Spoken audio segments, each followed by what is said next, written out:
ए और B 2 kilometre लंबे वृत्ताकार पथ पर जॉगिंग कर रहे हैं। वो एक ही बिंदु से दौड़ना शुरू करते हैं और अपोजिट डायरेक्शन में दौड़ते हैं। ठीक है बच्चे, सवाल है ए की स्पीड 8 किलोमीटर पर आवर है, बी की स्पीड 12 किलोमीटर पर आवर है। ठीक है, सवाल है ये सुबह 7 बजे दौड़ना शुरू करते हैं तो 10वीं बार किस समय मिलेंगे? ये 10वीं बार किस टाइम मिलेंगे, ये आपसे पूछा है सचिन, बताओ। दो लोग हैं भाई ए और बी, ये तो बहुत बेसिक सवाल है सचिन। दो लोग हैं ए और बी, वो एक ही पॉइंट से दौड़ना शुरू करते हैं, लेकिन कैसे? अपोजिट डायरेक्शन में। अगर ए जो है ऐसे दौड़ेगा तो बी कैसे दौड़ेगा? अपोजिट डायरेक्शन में।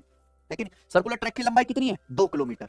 ए की स्पीड है 8 किलोमीटर पर आवर, बी की स्पीड है 12 किलोमीटर पर आवर। पूछा है 10वीं बार किस समय मिलेंगे। 10वीं बार छोड़ो, अगर ए और बी दौड़ना शुरू करते हैं तो दौड़ना शुरू करने के बाद पहली बार वो कब मिलेंगे, है ना? दौड़ना शुरू करने के बाद पहली बार कब मिलेंगे? वो टाइम कितना होगा? टाइम बराबर वो होगा डिस्टेंस बटे रिलेटिव स्पीड।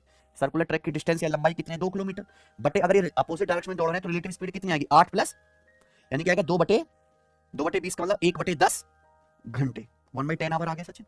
यानी कि ये हर 1/10 घंटे के बाद मिलेंगे। पहली बार कब मिलेंगे? 1/10 घंटे के बाद, फिर दोबारा 1/10 घंटे, हर 1/10 आवर के बाद मिलेंगे। तो 10वीं बार कब मिलेंगे बच्चों, बताओ? अगर ये दोनों लोग हर 1/10 घंटे के बाद मिलते हैं तो 10वीं बार कब मिलेंगे प्यारे भाई? ये 1 घंटे बाद। यानी कि अगर इन्होंने सुबह 7 बजे दौड़ना शुरू किया है तो 1 घंटे बाद 10वीं बार आपस में मिल रहे होंगे। यानी कि कितने बजे? 7 में 1 घंटा दौड़ देंगे, 8 बजे, खत्म। आओ, सवाल नंबर है आपके सामने 10, बनाइए।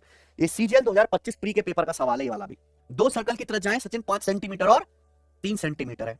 उन दोनों वृत्तों के केंद्र के बीच न्यूनतम दूरी क्या होनी चाहिए ताकि उनके बीच ठीक 3 कॉमन टेंजेंट पॉसिबल हो? समझ में? दो सर्कल की रेडियस 5 और 3 है, तो आपसे एक सवाल में क्या पूछा? मिनिमम डिस्टेंस क्या होनी चाहिए दोनों सर्कल के सेंटर के बीच such that exactly 3 common tangent exist, की उनके बीच एग्जैक्ट 3 ही कॉमन टेंजेंट पॉसिबल हो। क्या होनी चाहिए? 8। पेन तक उठाने की जरूरत है क्या इस सवाल के लिए? ये सवाल मैंने इसलिए कराया क्योंकि एसएससी ने जितने भी पेपर कराए ना 7-8 अभी तक एडिक्विटी से, हर एक पेपर में ऐसा सवाल आया है। 3 कॉमन टेंजेंट दो सर्कल की तभी होती है जब वो दोनों सर्कल एक दूसरे को कैसे एक्सटर्नली टच, बाहरी टच करते हैं, है ना? अगर बाहरी स्पर्श करेंगे तो 2 टेंजेंट ऐसी होंगी जिनको बोलते हैं डायरेक्ट कॉमन टेंजेंट, है ना? और एक टेंजेंट यहां होगी, यहां जहां ये स्पर्श कर रहे हैं स्पर्श बिंदु पर, है कि नहीं बच्चों?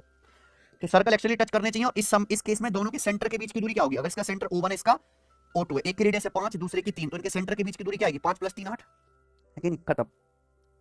सवाल नंबर आपके सामने 11, दिल्ली पुलिस कांस्टेबल एग्जीक्यूटिव के पेपर का, बताइए। एक गोदाम में 5 पैकर्स पुरुष और 2 हेल्पर लड़के मिलकर एक दिन में जितने डब्बे पैक करते हैं वह एक पैकर और एक सहायक या हेल्पर मिलकर 3 गुना पैक करते हैं। ठीक है बच्चों, एक पैकर और एक हेल्पर की पैकिंग क्षमता का अनुपात, उनकी पैकिंग कैपेसिटी का रेशियो बताना है, क्या है बताइए।